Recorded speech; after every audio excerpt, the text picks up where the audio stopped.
The first thing you should know is that betrayal doesn't always come from strangers. Sometimes it comes from the people who once called you mom with love in their voice. That morning started like any other in our quiet corner of northern Michigan. The air smelled faintly of pine and dew, and the water outside my window shimmered like liquid glass. I was sipping my coffee on the porch of our lake house, the same one my late husband, Tom, built with his own hands 34 years ago, when my phone buzzed with Eric's name flashing on the screen. I smiled before answering. I always smiled when he called. But that smile died as soon as I heard his voice. "Mom," he said, his tone unnervingly cheerful, "we're leaving tomorrow. I've sold your lake house." For a few seconds, I couldn't speak. I thought maybe I misheard him, that the wind had garbled the words. "You've what?" I finally managed. "I've sold it," he repeated, slower this time, as if explaining something simple to a child. "You'll get your share of the money, of course, but Vanessa and I found a buyer. It's already done. We signed the papers yesterday." My coffee cup slipped from my hand and shattered on the wooden deck. The dark liquid spread across the boards, seeping between the cracks like spilled memory. I stared at the mess, my heart hammering. "Eric," I whispered, "you didn't have the right." "Come on, Mom," he said, his voice tight with impatience. "It's not practical to keep it anymore. The taxes, the maintenance, you said yourself it's been getting harder for you to handle things alone." I closed my eyes. "Harder to handle," he said, as if I hadn't been handling everything since the day Tom took his last breath. As if holding this family together hadn't been my full-time job. "Eric," I said, voice trembling, "that house isn't just wood and nails. It's your father. It's us."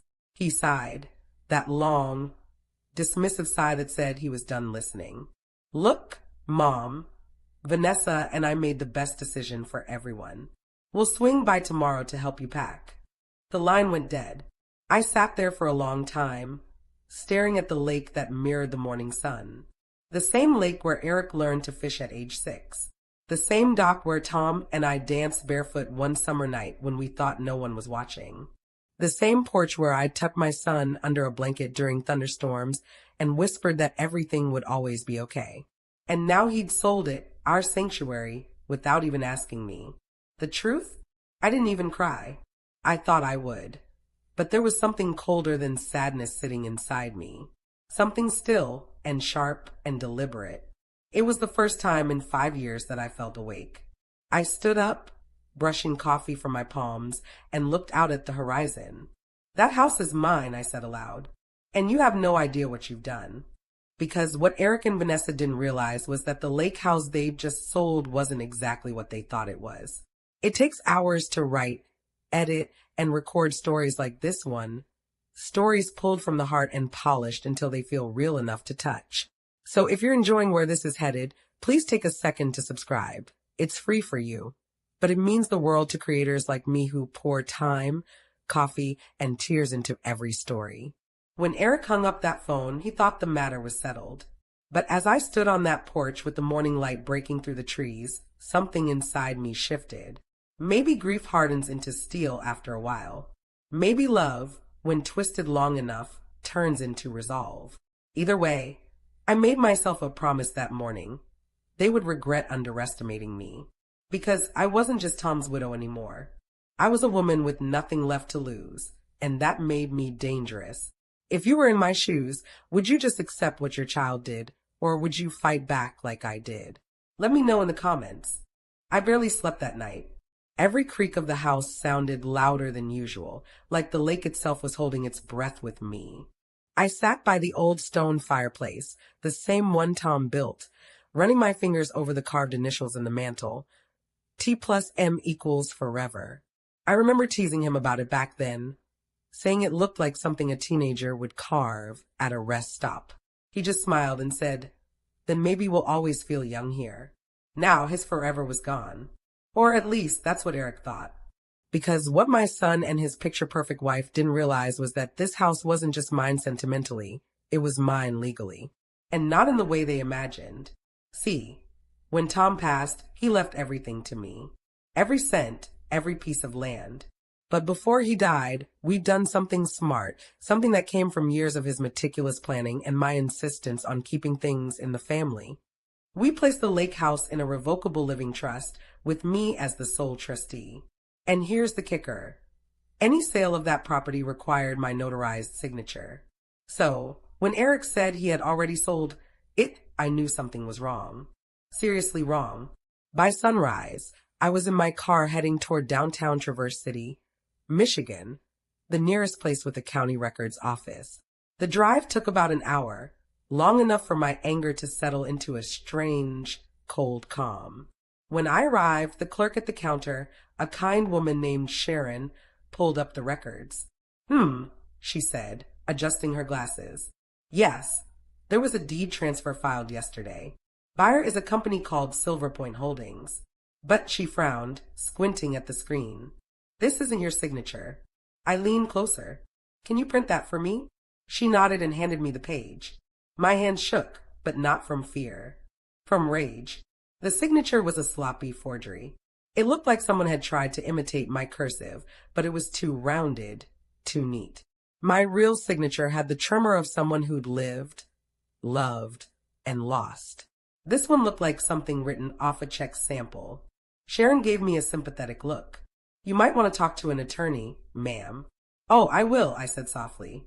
But first, I'm going to talk to my son. By the time I drove back to the lake, Eric and Vanessa's car was already in the driveway, a shiny black Tesla that looked out of place next to my old Ford Escape. They were standing by the porch, boxes in hand, laughing. I watched them for a moment before stepping out. Eric noticed me first. Mom, you're up early. He smiled like nothing was wrong. I said nothing, just walked past him, up the steps, and into the living room. Put the boxes down, I said. We need to talk. Vanessa raised an eyebrow. We're just packing the essentials before the movers. Now, I interrupted. Eric sighed, setting his box aside. Mom, we've been through this. I slammed the printed deed on the table. You forged my name. His face paled. Vanessa froze. What? He said quickly. No, Mom. I didn't. I pointed at the paper. That's not my signature. Sharon at the county office confirmed it. You didn't sell this house legally. You committed fraud. Vanessa's eyes darted to him. Eric, what is she talking about? I thought, he stammered. Vanessa found the buyer. I thought you'd be okay with it. Oh, don't you dare, I hissed, stepping closer. Don't you dare put this on her. You knew what this place meant to me, and you went behind my back anyway. Vanessa straightened, her voice cold. It's not like we were stealing it, Margaret. We were upgrading. This place is falling apart. Then maybe you should have stayed in your own house, I snapped. The silence that followed was heavy enough to crush bone. Eric rubbed the back of his neck. Look, Mom, I'll fix it. No, I said, my voice calm now, almost eerily so. You won't. You've already done enough. And I smiled. For the first time that day, I smiled. Because in that moment, as they stood there stunned, I realized something. They had no idea how deep this mistake went. The house wasn't just in my name. It was tied to a trust with several clauses that Tom and I had drafted carefully. Clauses that could ruin Eric and Vanessa financially if they so much as tried to profit from it. And best of all, I had just the right attorney to make it happen. That afternoon, I called an old friend, William Langford, a real estate lawyer in Grand Rapids who'd been Tom's golfing buddy for years. When I told him what happened, there was a long pause on the other end. Margaret, he said slowly, you know this is fraud, right? If you press charges... Oh, I'm not pressing charges, I interrupted. Not yet. I want to make them sweat first. He chuckled softly. You always were the patient kind. Not patient, I corrected. Strategic. As I hung up, I looked around the lake house, at the wooden beams, the scent of cedar, the sound of water brushing against the dock. Everything here was built with love, memory, and effort. And now, those same things would become my weapons. Eric thought this was about a house. Vanessa thought it was about money. But for me, it was about respect, the kind that had been stripped from me one subtle remark at a time. They'd taken something sacred, and now I was going to take something from them. Something they'd never see coming. Outside, the The sun dipped low, casting long golden streaks across the lake. I opened the porch door, feeling the cool evening breeze brush my face, and whispered softly into the air, "Let's see how much you two love your new investment when I'm done with it." The waves rippled gently, almost like the lake was agreeing. By the next morning, the lake was perfectly still. That glassy kind of still that makes you wonder if even the air is afraid to move. It was strange, really, how peaceful everything looked when my world was spinning out of control. I sat at the kitchen table, staring at the deed copy spread in front of me. A part of me still couldn't believe Eric had gone that far. My own son, my little boy who used to climb into my lap after nightmares, had faked my signature and sold the last piece of his father's legacy. But the other part of me, the one that had lived through grief, bills, and lonely winters, that part was already thinking 2 steps ahead. Because revenge wasn't about screaming or slamming doors. It was about precision, about patience, about letting them hang themselves with the rope they thought they could use to pull you down. "William Langford, my lawyer, called just after 9 a.m. morning, Margaret," he said in that calm, steady tone of his. "I reviewed the trust file you sent me last night. You weren't kidding. They really stepped in it." I smiled faintly. "How bad is it for them?" "Well," he said, shuffling papers. "For starters, because the property's in a revocable trust, any sale made without the trustee's written consent is automatically void. The buyer, Silver Point Holdings, was it? Will have to relinquish all claims once we notify them of the fraud." I exhaled slowly. "Good. But that's not all," he continued. "Clause 17 of your trust, the one Tom added in 2009, stipulates that any beneficiary who attempts to unlawfully sell or transfer trust property forfeits their inheritance rights. Permanently." I paused, heart pounding.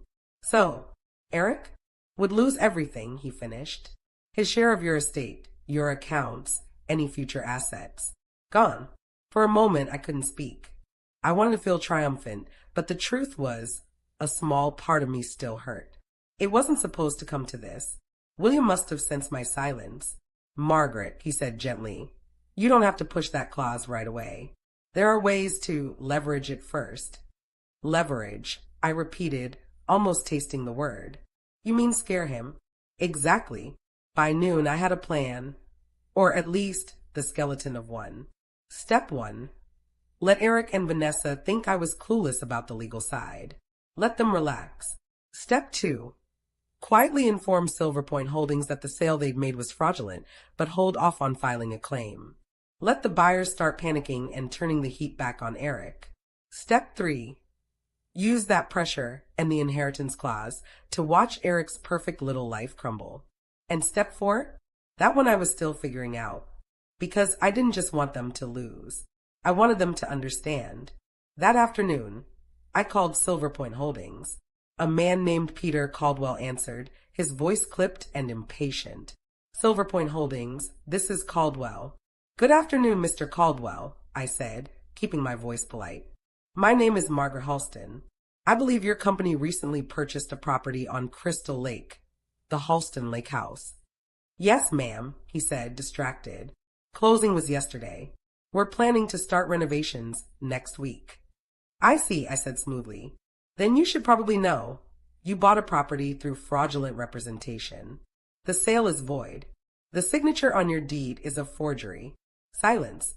"Then, excuse me, I have legal documentation and a recorded trust showing that I am the sole trustee and owner. Any sale without my consent is invalid under Michigan law. I'll be forwarding the paperwork to your office today." He was quiet for a beat.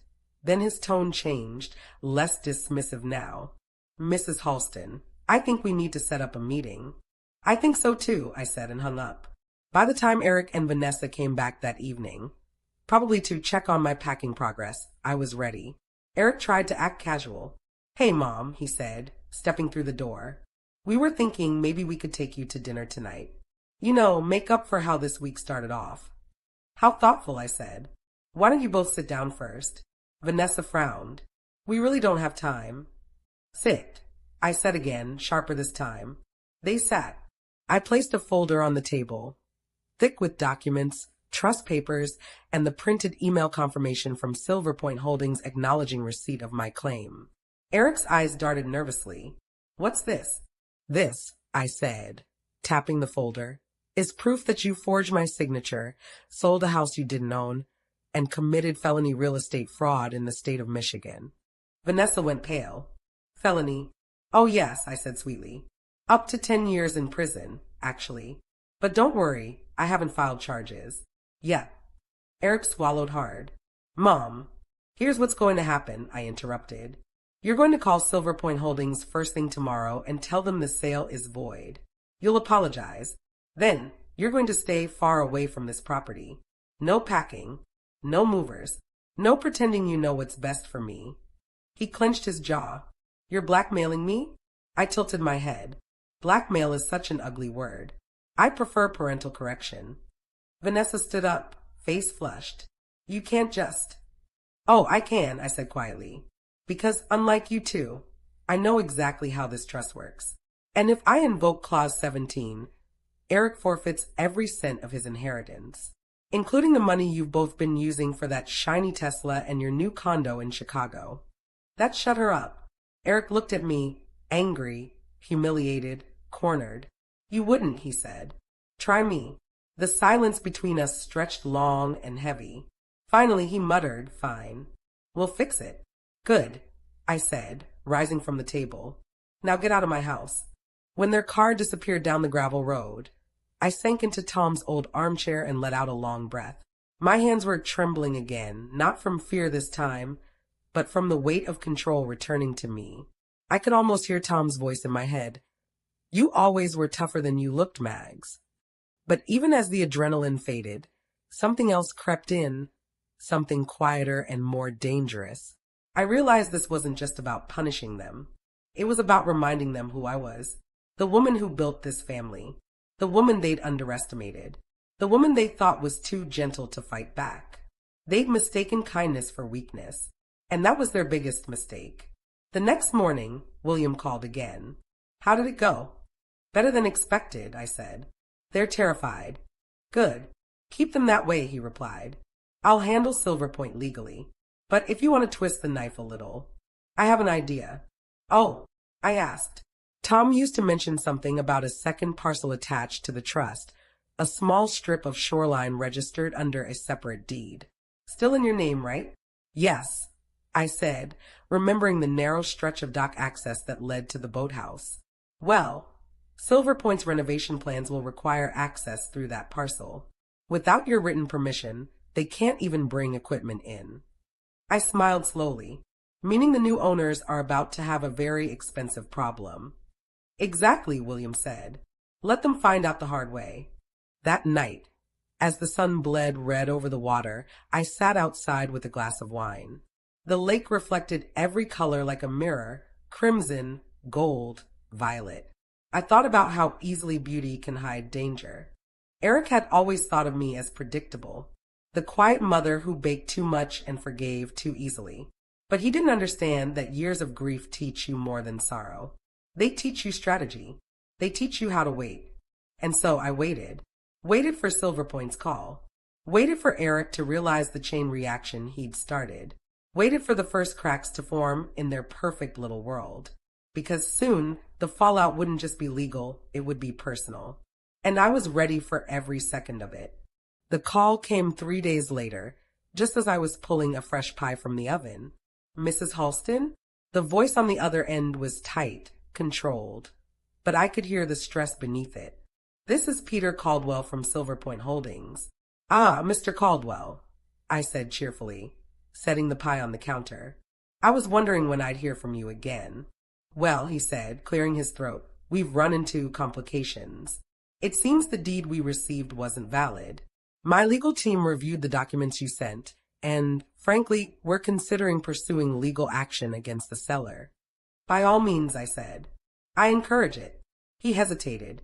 Mrs. Halston, between you and me, your son and his wife represented themselves as having your power of attorney. That's why we proceeded with the sale. If that's not true... It's not, I interrupted. They never had it. I never signed a single document. There was a long silence. Then, quietly, then they've committed criminal fraud. Yes, I said softly, they have. By the end of that day, everything started unraveling for Eric and Vanessa. Silver Point's lawyers contacted them directly, demanding an immediate return of funds, plus legal fees. Apparently, the company had already invested a substantial deposit for renovation permits and architectural plans. And now they were furious. I didn't need to call Eric. I knew he'd call me. He did, just past 7 p.m. "Mom," he said, his voice shaking. "What the hell did you do?" "What did I do?" I repeated. "Eric, you're the one who sold a property you didn't own."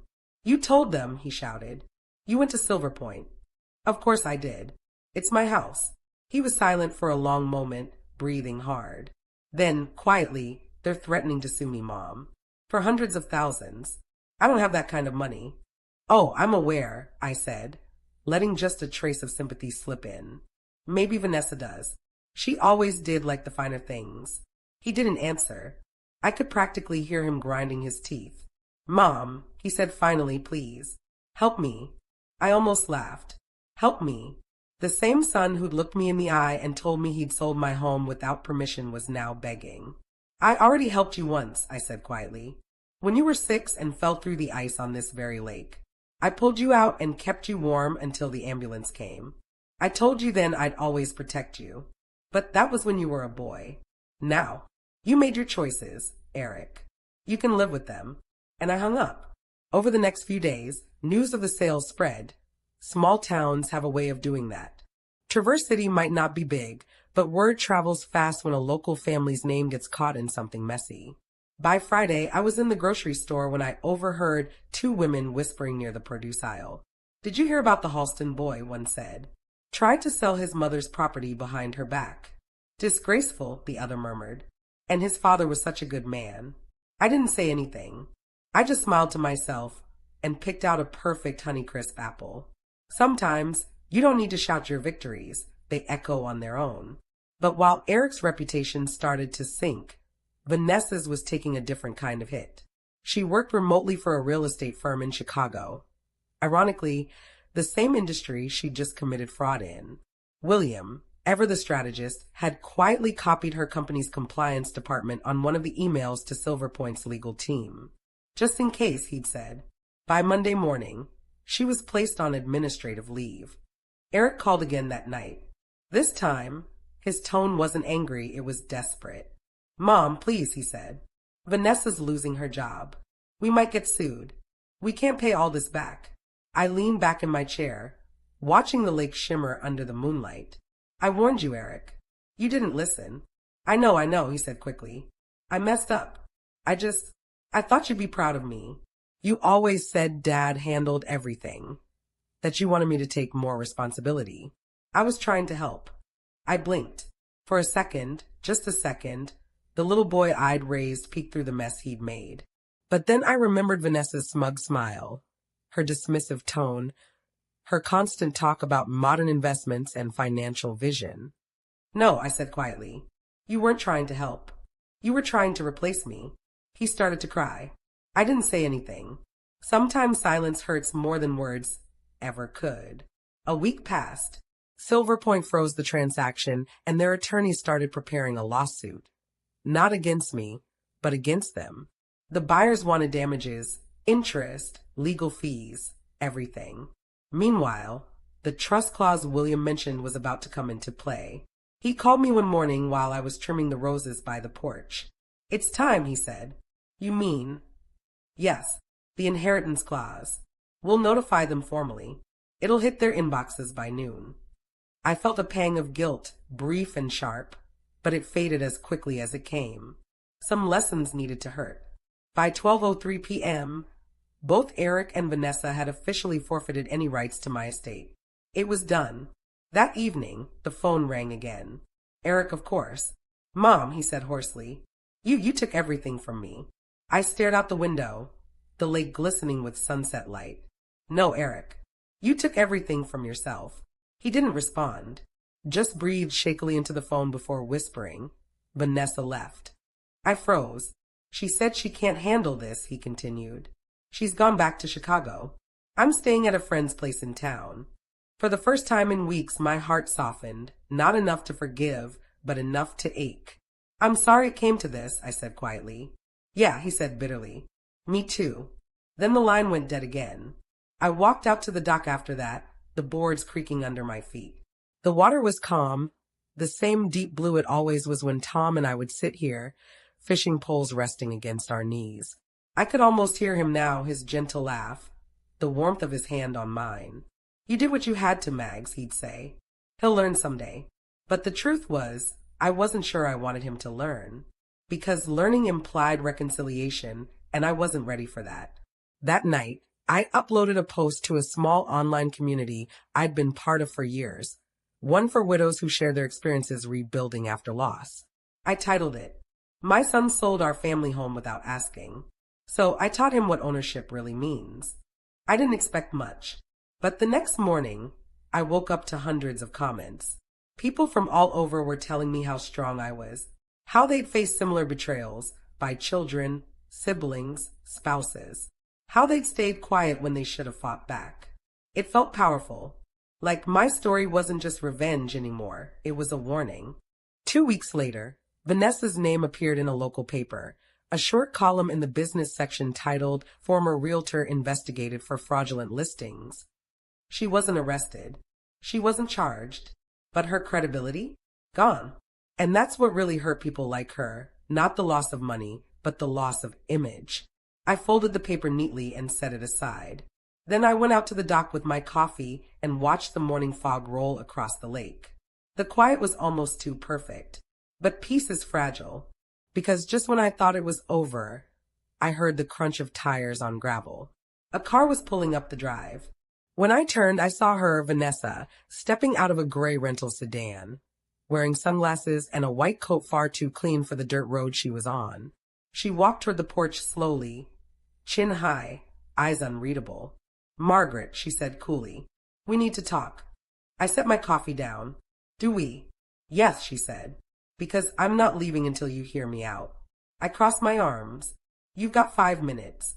She looked around the porch, her gaze lingering on the carved initials in the mantel visible through the window.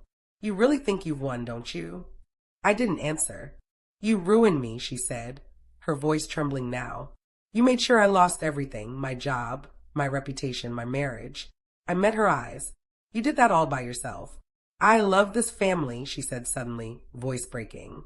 I wanted to build something better for Eric, for both of you. You were drowning in grief, clinging to this old place like it was a shrine. I was just trying to move forward. I stared at her for a long moment.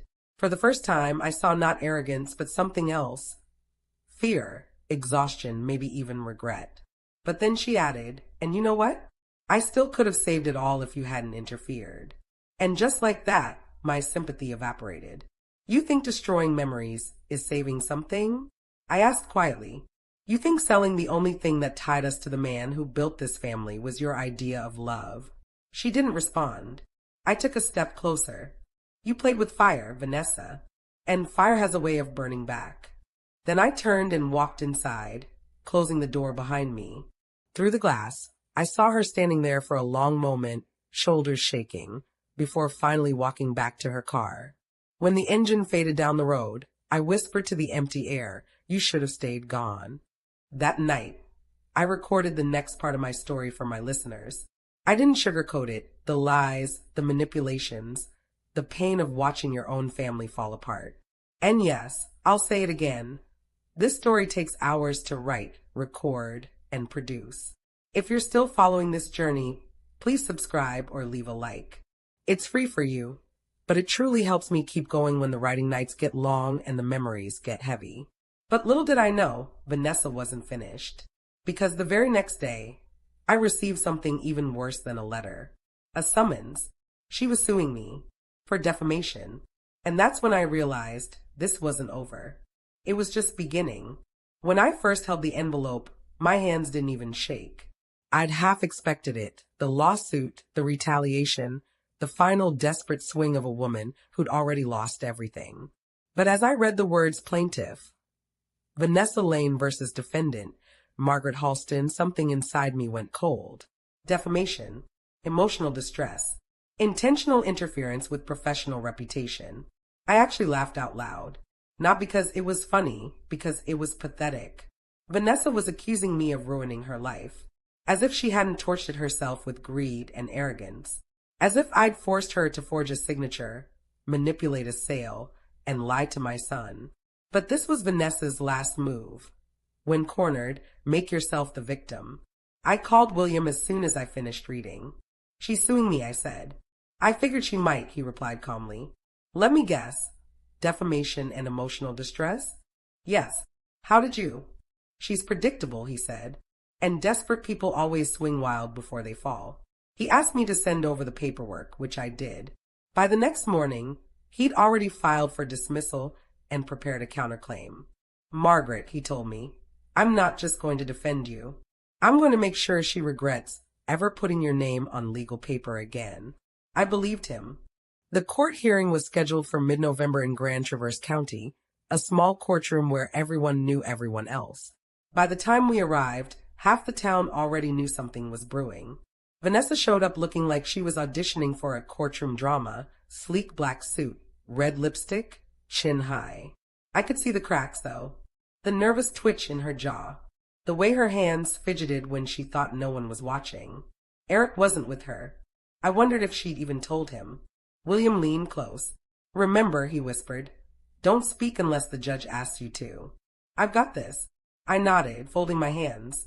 When the session started, Vanessa's attorney, some slick, out-of-town man who looked far too confident, launched into his speech. Your Honor, he began. My client has been the target of an intentional campaign of harassment and defamation by Mrs. Halston, who weaponized her influence in the community to destroy Ms. Lane's career and reputation. William raised an eyebrow, unimpressed.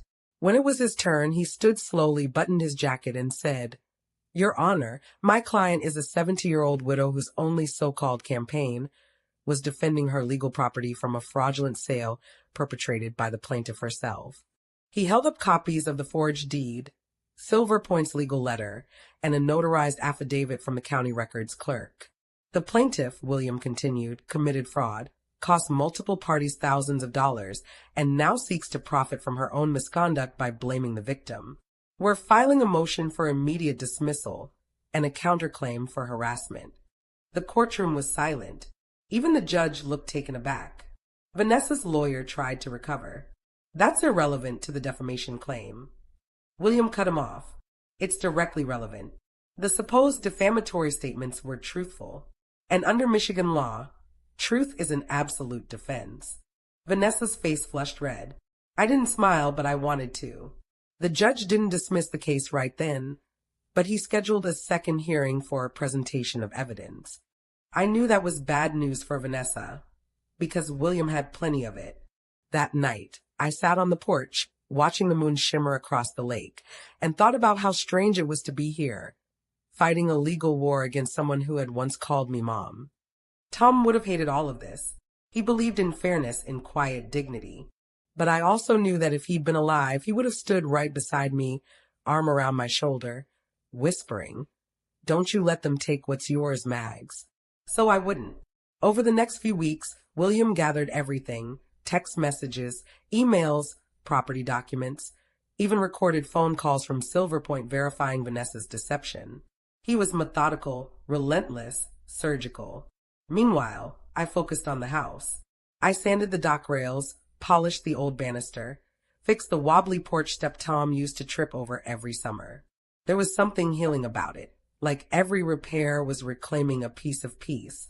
But I'd be lying if I said the trial didn't haunt me at night.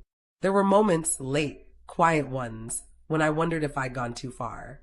If my revenge had turned into obsession, then I'd remember Vanessa's voice, It's just a house. And the doubt vanished. The second hearing arrived faster than expected. This time, the courtroom was packed. I spotted familiar faces, neighbors, old friends, even the grocery clerk who used to chat with me about the weather. Small towns don't forget. Vanessa looked worse this time. Her hair was pulled too tight, her eyes ringed with sleeplessness. I almost pitied her, almost. The judge entered, and the proceedings began. William presented our case first. Calm, professional, undeniable. He projected the forged deed on a screen, showed the trust clause, and played the recording of Silver Point's representative confirming that Vanessa had lied about having power of attorney. By the time he was done, the courtroom was dead silent. Vanessa's lawyer stood, flustered, trying to object, but the judge waved him down. Then came Vanessa's turn.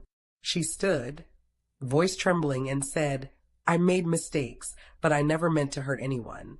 I just wanted to move forward to create something better for all of us." Her words hung in the air. For a moment, I saw the same woman who once hugged me at my husband's funeral, promising she'd look after Eric. But then I remembered what came after. The lies, the greed, the betrayal. And that memory hardened me again. When it was over, the judge spoke. Given the evidence presented, the court finds that the plaintiff's claims are without merit. The case is dismissed with prejudice. Vanessa froze. But the judge wasn't done. Furthermore, he added, the defendant's counterclaim for harassment will proceed to civil mediation. Ms. Lane, I strongly suggest you retain separate counsel. Her lawyer looked like he'd swallowed a lemon. I didn't gloat. I didn't smile. I just stood, thanked the judge, and walked out of the courtroom with my head high. Outside, the autumn wind hit my face sharp and clean. For the first time in months, I felt like I could finally breathe again. That night, I poured myself a glass of wine and sat by the fireplace, Tom's fireplace, the one Vanessa once called outdated. The flames flickered, dancing shadows across the old photographs on the mantel. Eric's smile in those pictures looked so young, so full of hope. I wondered where that boy went. Maybe he was still somewhere inside the man who'd made all these mistakes. Maybe not. But one thing was certain. I was done letting other people decide what parts of my life were worth keeping. The house, the memories, the legacy, they were mine. And to everyone listening to my story, I'll say this. Revenge might look like fire, but real justice? It's patience. It's paperwork. It's watching those who wronged you destroy themselves while you stand perfectly still. And yes, it takes hours to write, record, and edit stories like these. So if you've been here since the start, please subscribe or follow. It means more than you think. Because, as you'll soon see, Vanessa's defeat in court wasn't the end. It was just the warning shot. For a while after the trial, the silence felt like victory. No calls, no letters, no drama. Just the hum of cicadas along the water, the slow rhythm of waves brushing the dock. I started sleeping again, cooking again, even taking morning walks through the pine trails behind the property. But peace, I've learned, doesn't always mean safety. Sometimes it's just the space between storms. And in my gut, I could feel one brewing. It started with a voicemail from Eric. "Hey, Mom. Just checking in. Haven't heard from you in a while. I hope you're okay." His voice was cautious, almost rehearsed, like he was testing the water before stepping in. I didn't call back right away. Part of me still ached when I thought about him. The boy who used to run down the dock yelling, "Look, Mom, I caught one." The boy who once cried when he broke a picture frame of me and Tom. That boy was gone. The man he became sold my home behind my back. Still, blood is blood. And silence can rot a heart faster than anger. So 2 days later, I called. "Hi, sweetheart," I said softly when he answered. "Mom." "Oh, hi." His surprise was genuine. "I didn't think you'd call." "Well, you did leave a message," I said. "I'm not that cruel." He chuckled nervously. "I just wanted to make sure you're okay after everything. The trial and all." "I'm fine," I said. "You." A pause. "I'm managing." That pause told me everything. "Eric," I said carefully. "Are you still talking to her?" He hesitated. "Mom, don't lie to me." "I'm not," he said quickly. Then softer, "She's been through a lot. She lost her job, her home, her reputation. She doesn't have anyone left. She has herself to blame," I said. "I know," he said. "But people make mistakes." The word stung. "Some mistakes can't be fixed with apologies." He sighed. "I just thought maybe if we could all sit down, talk it out." "Eric," I interrupted, my voice sharper now, "this isn't a misunderstanding. She tried to destroy what your father built. What we built. There's no sitting down from that." "I get it, Mom. I do. But she's still my wife." That line hit like a hammer. Then you've made your choice, I said quietly. Mom, please don't. Goodbye, Eric. I hung up before he could say more. I told myself I was done, that I wouldn't let them back in, no matter what story they spun next. But a week later I saw them, at the farmer's market. Vanessa was standing by the cider stand, wearing a simple denim jacket and oversized sunglasses, a far cry from her usual designer look. Eric stood beside her, helping her load groceries into the trunk of a borrowed SUV. They looked normal, like any young couple out running errands. I froze halfway across the street, hidden behind a row of pumpkins. It would have been easy to turn away, to keep walking, but then Vanessa looked up and saw me. For a split second, our eyes locked. She smiled, not a warm smile, not an apology, a challenge, and just like that, the silence ended. That night, strange things started happening. At first, it was small. My mailbox left open, footprints by the dock, a stack of old legal papers missing from my desk. Then, one morning, I found tire tracks at the edge of my driveway, fresh ones, still wet from the night rain. I called William. She's testing you, he said flatly, trying to scare you into reacting. Well, it's working, I admitted.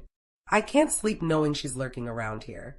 Then let's make sure she learns that you don't scare easy, he said. Install cameras, get everything on record. If she steps 1 inch out of line, I'll bury her legally before she can blink. I did exactly that. Motion sensors, cameras, even a trail cam hidden in the trees near the dock. I felt ridiculous, an old woman fortifying her house like a fortress, but it gave me peace. For about 3 days. Then I caught her. The footage was grainy but clear enough. Vanessa, walking up the driveway at midnight, glancing around before slipping an envelope under my front door. Inside the envelope was a single photograph. Eric and me, from years ago, standing by the lake, holding a fishing pole together, both of us laughing. Across the top, in Vanessa's handwriting, were the words, "You're losing him again." My hands trembled as I held it. Not from fear, from fury. That night, I sat by the fireplace, the photo in my lap, and realized something vital. This wasn't about money anymore, or even pride. This was about power. Vanessa had lost control, legally, financially, publicly, and now she wanted the one thing she could still manipulate, my son. And I couldn't let her win. The next morning, I went into town and found Eric sitting alone at the diner near Main Street. He looked surprised when I walked in. Mom, I slid into the booth across from him. We need to talk. He nodded cautiously. About what? About her, I said. His jaw tightened. She told me you'd say that. I laughed quietly. Of course she did. She always knows the script. He frowned. You think I can't make my own choices? I think she's making them for you, I said. I think she's feeding you just enough guilt to keep you chained to her. That's not fair, he said. You don't know what she's been through. Oh, I do, I said, leaning forward. Because I'm the one she put through hell to get there. He looked down, silent. I sighed. Eric, I'm not asking you to hate her. I'm asking you to see her. She doesn't love you. She loves control. He didn't respond. Just stared at his coffee like the answer might be floating in the steam. When I finally stood to leave, I said softly, you'll see the truth one day. I just hope it's before she takes you down with her. And as I walked out, I felt that cold wind again, the kind that comes before something breaks. Later that week, I checked the cameras again. The footage from the dock made my blood run cold. Vanessa wasn't alone anymore. Eric was with her, standing right there on the dock, looking up at the house, his hand on her shoulder. They stayed for nearly 10 minutes. Then Vanessa bent down, picked up a small stone, and threw it into the water. It made a soft splash, one that echoed through the camera speakers like a warning bell. I don't know what she's planning next. But I know this, she's not done. And neither am I. Because if Vanessa wants a silent war, then that's exactly what she'll get. One fought in shadows, with patience sharper than any weapon. And this time, I won't just defend what's mine. I'll end this. For good. And to everyone still following my story, you have no idea how much work and time goes into crafting these chapters. If you're still here, please subscribe or share it. It's free for you, but it helps me keep telling stories like this. Stories about justice, strength, and survival. The lake has always been beautiful at night.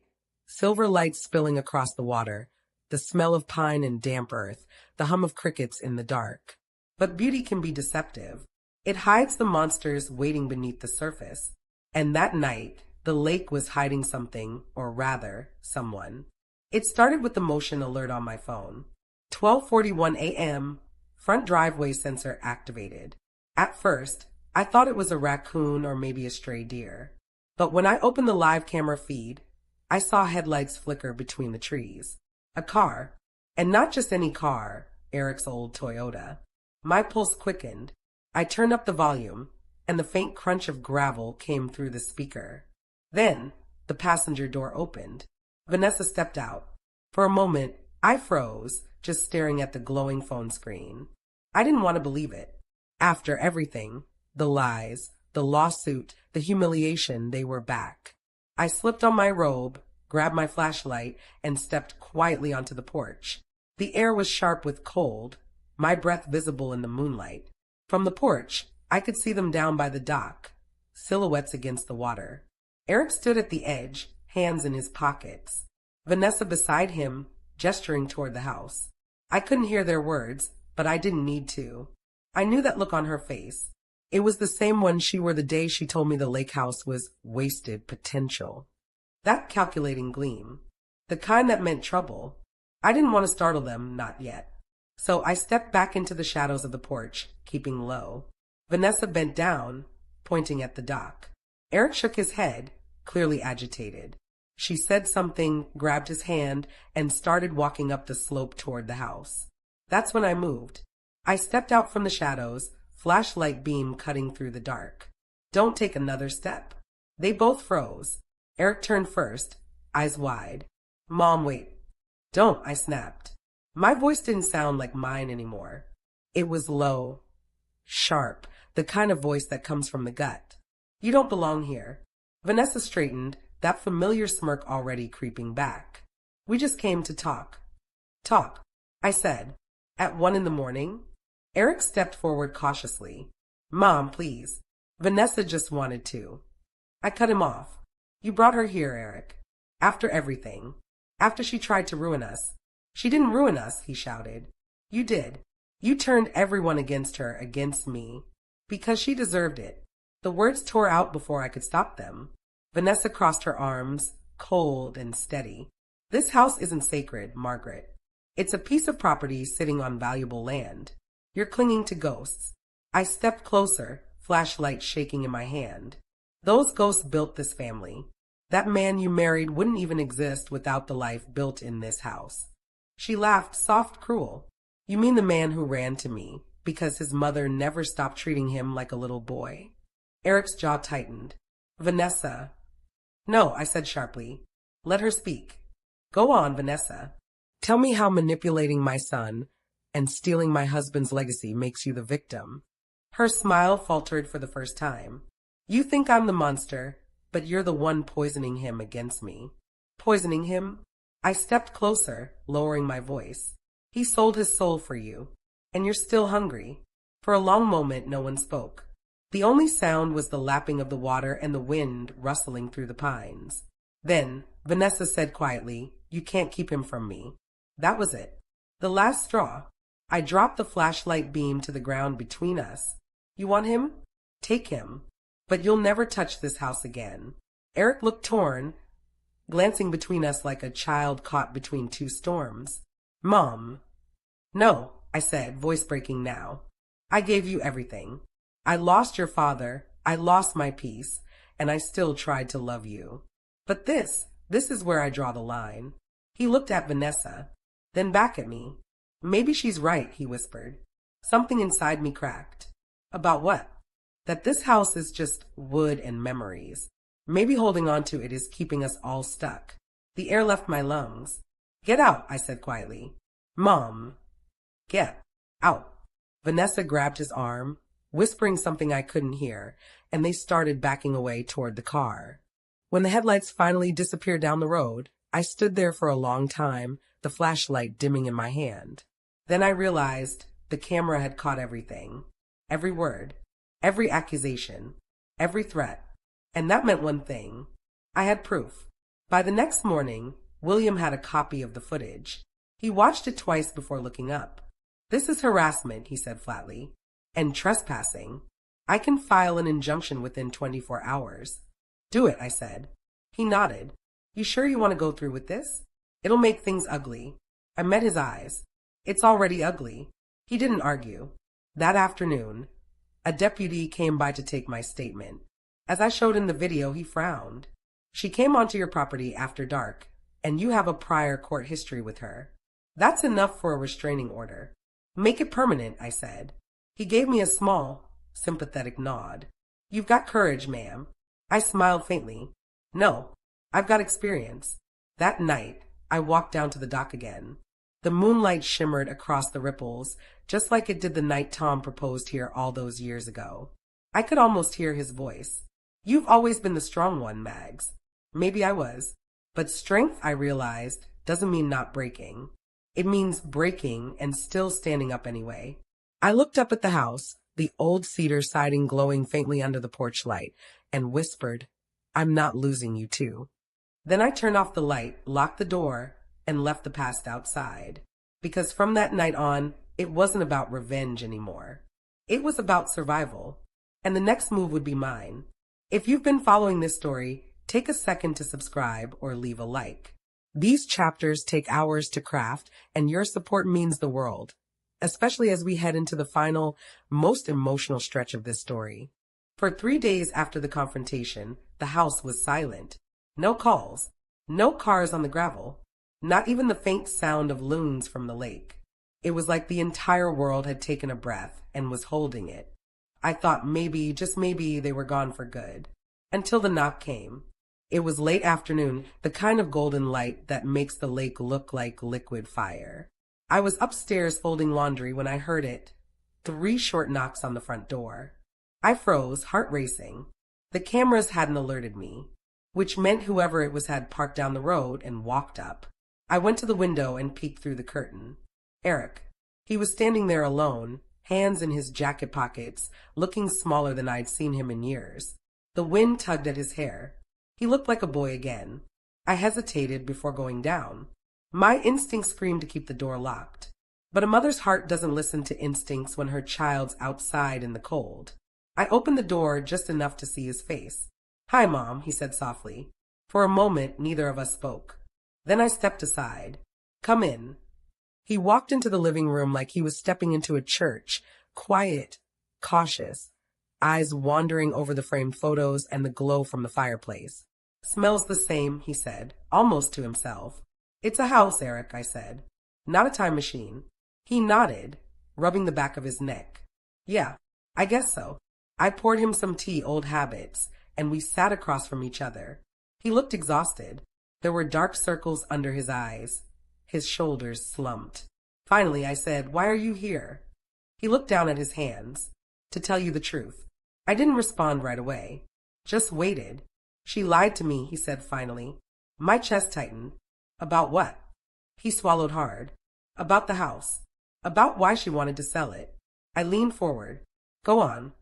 "She told me it was about money, that we were struggling, that it was a smart financial move.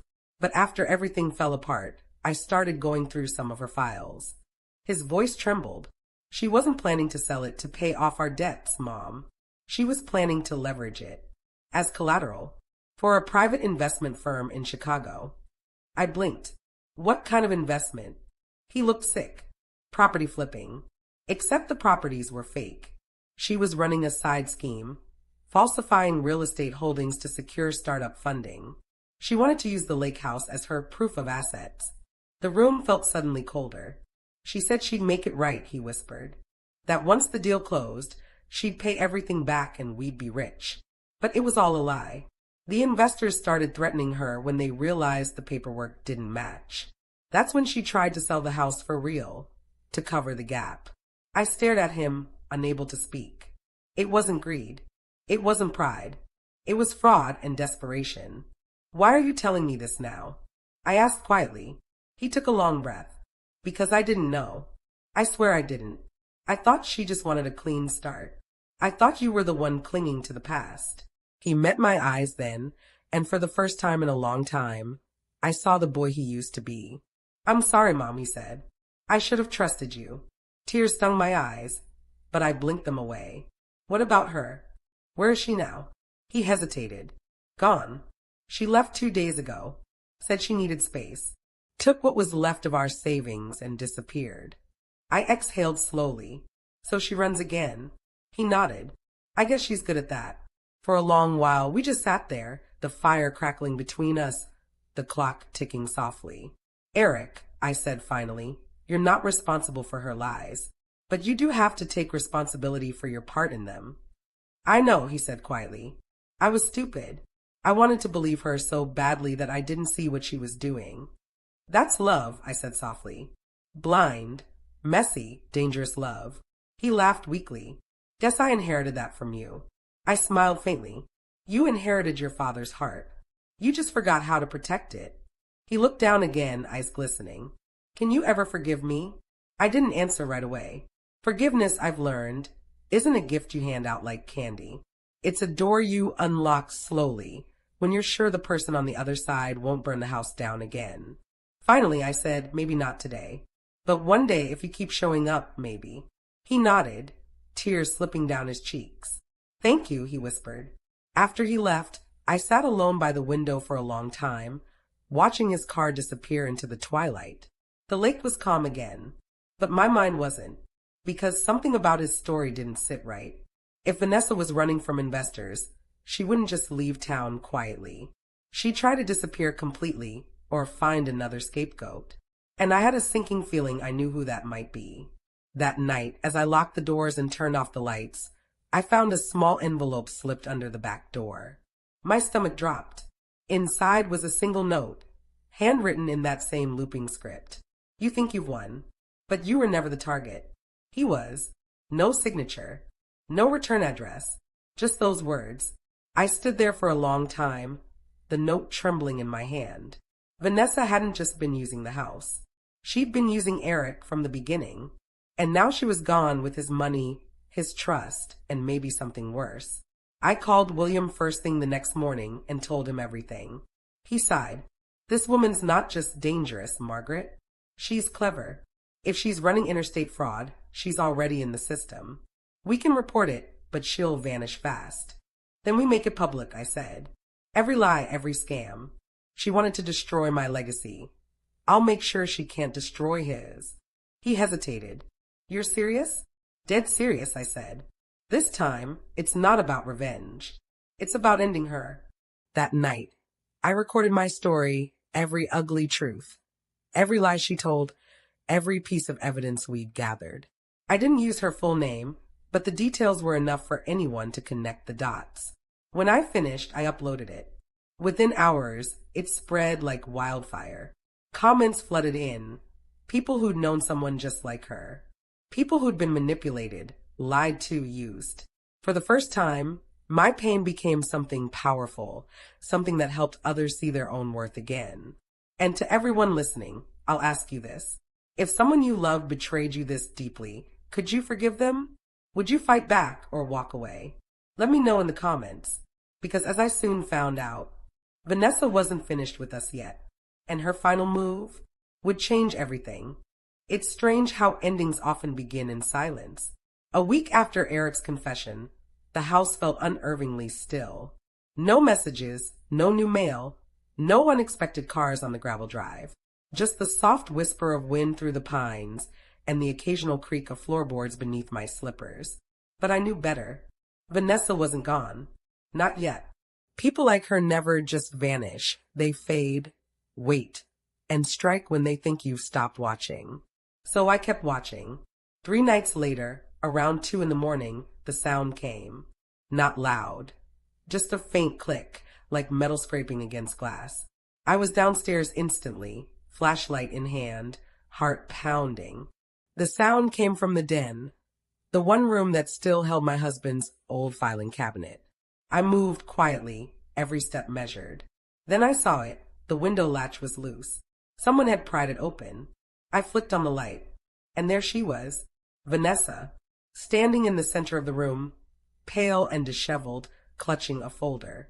For a moment, we just stared at each other, two ghosts trapped in the same haunting. "You shouldn't have come here," I said, my voice trembling. She smiled weakly. I didn't have a choice. She looked different, thinner, eyes ringed with sleeplessness, hair messy and unkempt. The polished, manipulative woman was gone. What stood before me now was something hollow. "I needed what's mine," she said. "Yours." I laughed bitterly. "You forfeited every claim the day you forged that deed." Her expression hardened. "You don't understand, Margaret. This isn't about money anymore." "Then what?" She hesitated, then held up the folder. "Tom's file." My stomach dropped. "How do you know about that?" "Because," she said quietly, "he was my client once years ago. Before I ever met Eric." The world tilted. "What did you just say?" She opened the folder slowly, revealing a stack of old property documents, deeds, appraisals, contracts. "I work for the same investment firm Tom consulted before he died," she continued. "He was trying to refinance the lake house for repairs. But there was a clause, a hidden one." I shook my head. "No, that's not possible. Tom handled everything himself." "Exactly," she said. "He didn't tell you because he thought he could fix it before it mattered. But the truth is, he never actually owned this house outright." The words hit like a wave of ice. "What are you talking about?" She set the folder on the desk, sliding it toward me. "He used a secondary loan to pay for the property years ago. But the loan wasn't closed, it was deferred. Which means technically half the property was still tied to an investment trust." I scanned the papers, heart hammering. "You're lying." "Am I?" she said softly. "Check the date. It's before Eric was born." The documents were old, yellowed, stamped, notarized. And sure enough, there it was, co-owner, North Star Capital Trust, a name I'd never seen before. I looked up, shaken. "Why tell me this now?" She took a deep breath. "Because North Star is collapsing. Their holdings are being liquidated. And once this house hits their radar, they'll come for it legally. I thought I could get ahead of it, buy it out quietly, make it safe. But I ran out of time." I didn't believe her. Not fully. But something about the fear in her voice, real fear, made my skin prickle. "Why should I trust you?" I asked. She looked at me then, really looked, and for the first time, I didn't see a predator. I saw a woman cornered by her own mistakes. "Because I have nothing left to lose," she whispered. "And if you don't act fast, neither will you." Before I could respond, headlights flared outside. We both turned. A car was pulling up the drive, fast. "Who is that?" I asked. She didn't answer. Then the front door burst open, and Eric rushed in, breathless. "Mom!" "Vanessa!" he shouted. "Get away from her." I blinked, confused. "Eric, what?" "She's lying," he yelled. "I found her email drafts. She's trying to blackmail you, Mom. Those documents aren't real." I turned back toward her, but the look on her face said everything. "Caught." The folder slipped from her hands, papers scattering across the floor. "I just needed leverage," she whispered. "You don't understand. They were going to come after me, and I—" Eric stepped between us, shaking with anger. "You used me. You used her, and you're still trying to play the victim." Vanessa's eyes filled with tears. "I loved you, Eric." He shook his head. "No, you loved what I could give you." For a moment, none of us spoke. The wind howled through the open window, rustling the scattered papers like ghosts whispering between us. Finally, I said quietly, "You should go, Vanessa, before I call the police." She nodded, trembling. "You'll regret this." "I already did," I said.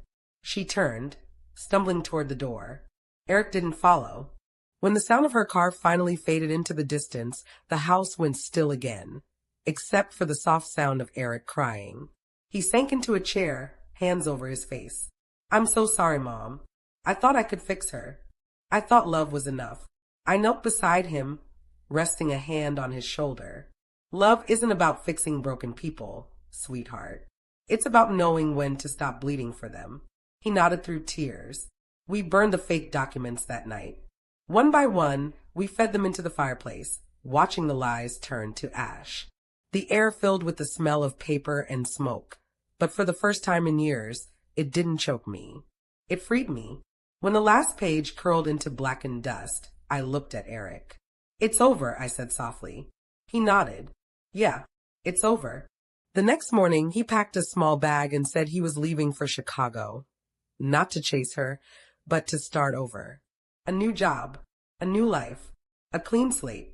Before he left, he hugged me, really hugged me, the way he used to when he was little. I'll make you proud, Mom, he said. You already have, I whispered. He smiled through misty eyes. Take care of the house for me. Always. And just like that, he was gone.